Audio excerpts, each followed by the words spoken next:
What's up, fight fans? It's Monday, so that means it's time to get your microscopes out and explore the contents of my sack. My mail sack, that is. Each week to get you fired up for Wednesday's all-new Triple THS, I take to social media to find out what's on your mind, and then respond to a few of those thoughts here on the show. Let's start this party! Tommy Sack! The first question is from Mark Candary. A patient comes into an ER with elevated core temperature, incoherent speech, ataxia, dysdiadochokinesia, and marked hypotension after training for a marathon in 100-degree weather. There have been several failed attempts to establish an IV line into the median cubital vein. What do you do for this patient, assuming the patient's fractional excretion of sodium is under 1%?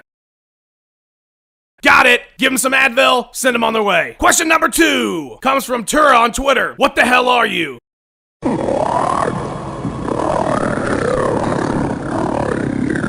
Okay, next question comes from the mysterious Senor Chael. Put this in your sack, Tony. Then he has a picture of another tweet. Hey, Tobias, you think you're pretty funny with your little show, huh? Relax, you are. Just tread carefully, or you'll be wearing a sombrero where a sombrero shouldn't be worn. Gracias for the heads up, Senor Chael. I will tread lightly when speaking about John Jones and his endless supply of comedy gold. You know, Senor, you look an awful lot like...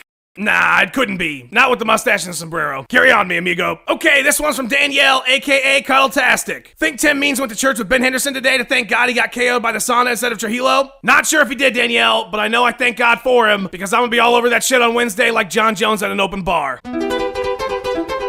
Okay, next up is a series of questions from Chad Pennington. Why is there air? What's the point? Who is that? Do you pick your nose? Do you think Goodyear should market a condom? What's the chances you answer any of my questions? 0%. Wait. Damn it. Okay, this one's from Bill Hark. The T is silent. How would you use the Phantom Cam?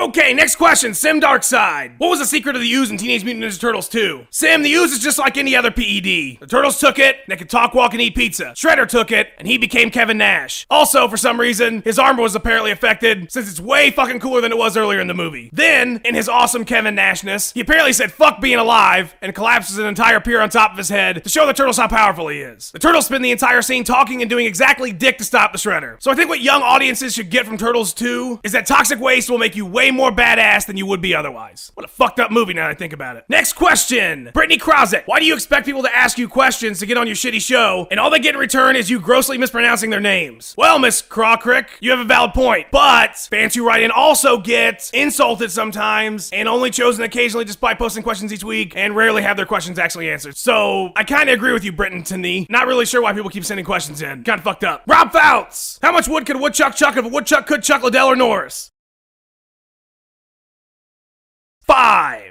Last question of the day comes from Tim Lecturer, whose name I also mispronounced, Brittany. Can you explain the Schrodinger cat thought experiment using Tim Means' sauna mishap so that it's relatable to MMA fans? Sure, Tim. So, in a sealed sauna, you have Tim Means. In this sauna, you also have a slippery floor, which has a 50% chance of hilariously knocking Tim Means out. Now, according to quantum superposition principle, if unobserved, Tim is likely existing in all of his forms inside the sauna. So he is both conscious and unconscious simultaneously. But when we look into the sauna, we will either find Tim awake or unconscious. That is quantum superposition principle as it pertains to Tim Means missing UFC on Fox 5. That's all I got, fight fans. Tune in this Wednesday when I talk about all the great shit that went down this Saturday, plus a bunch more. It's gonna be a long episode, so be sure to check it out when it comes out the last minute on Wednesday. Enjoy your Tuesday, fight fans. See you on the interwebs.